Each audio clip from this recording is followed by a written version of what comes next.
Hey, it's Nexus. People spend months planning a new life and arrive there as exactly the same person. The apartment is different. The commute is different. The coffee shop has different chairs, a different smell, a different view out the window. Everything you pointed to, everything you said was the problem, you left behind. Except the thing you were actually escaping. That one packed itself quietly between the boxes. And here's the thing. The impulse that started all of it, it wasn't wrong. It wasn't weakness or restlessness or some flaw in how you handled difficulty. It came from somewhere real. Something in you registered that the way things were was no longer working, and it sent a signal. That signal isn't rare, by the way. In the years after 2020, tens of millions of people made major changes.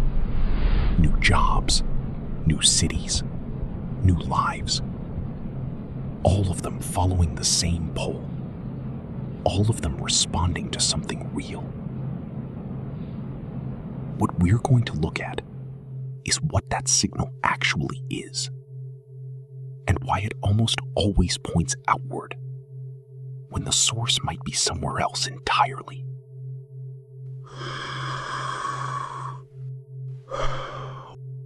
What if the discomfort you're feeling isn't a problem to solve?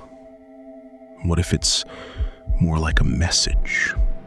Precise, accurate, pointing at something specific. Because there's a difference. Depression feels like nothing matters. Anxiety feels like everything is threatening. This is different, more targeted than either of those. It feels like the map doesn't match the territory anymore, which is frustrating because the map was accurate. For a long time, it was exactly right. It just stopped updating. And that raises a question worth sitting with. Where does this signal come from? And why does it always attach itself to the nearest concrete thing? A city, a job, a relationship, when something much quieter might be generating it. We don't just form habits. We form something larger. Researchers call it an identity script. A system that organizes what you want, how you go about getting it, and who you understand yourself to be while doing it.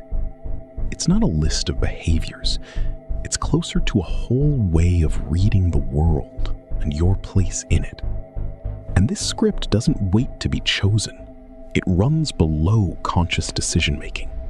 By the time you're aware of a choice, the script has often already weighted the options. I used to think the hard part of changing was courage, the courage to actually do it. But that's not quite it.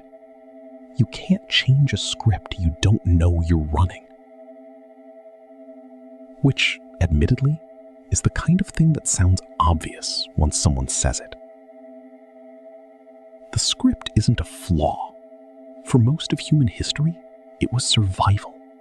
The environment changed slowly, across seasons, sometimes across generations. A system built to update gradually made complete sense in a world that moved that way. But the world stopped moving that way. The environment changes in months, industries shift in quarters, and the system inside you the one built across a lifetime of repetition, updates on a completely different timescale. That gap is where the tension lives. Here's what changes everything. The feeling that generates the start over impulse, it isn't reacting to a crisis. It's anticipating one. The body detects that the current script no longer predicts the environment accurately, and it begins signaling before things get worse. Not an alarm after the damage, a warning before it. The system is doing exactly what it was designed to do. The system that navigated ice ages and famines is now trying to figure out whether to quit its job because of a Slack notification. It is doing its best. And this is why moving cities, changing jobs, ending relationships often doesn't deliver what was expected. Harvard psychologist Tal Ben-Shahar calls it the arrival fallacy, the belief that the destination will give you what the journey promised. The Korea Welfare Panel study tracked 9,369 people before, during, and after a major move. Life satisfaction increased when they relocated, and then, across the years that followed, it returned to exactly where it was before the move. Not because the new place was wrong, because the script came with them, packed itself quietly between the boxes. Most of what we call starting over is rearranging the furniture. The room is the same. This isn't just happening to you. Roughly 1 in 3 people in 2026 report a felt sense that the script they were handed has stopped delivering what it promised. 1 in 3, globally. When millions of people independently decide to find themselves in the same decade, it's worth asking what exactly they all lost at roughly the same time. The scripts most of us were given were built around specific promises about work and progress and what arrival would feel like. Those promises weren't accidental. They were built into the language of the system itself, into the way it described success, and into the story it told about what came after. They promised more than the structure could actually deliver. That's not personal failure. That's a design problem. The signal is collective, which means it was never entirely personal. I'm still not sure anyone ever fully starts over. I think we learn, slowly, which parts of ourselves were the script and which parts were us.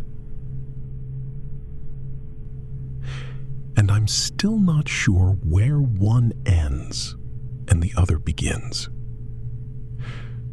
The signal is real. The discomfort is real. It came from somewhere accurate. Something in you registered a genuine gap between the map you were given and the territory you're actually living in. That gap is not a flaw. It is information. What it's pointing at? That's the harder question. The question isn't whether to start over. It's what exactly is doing the starting.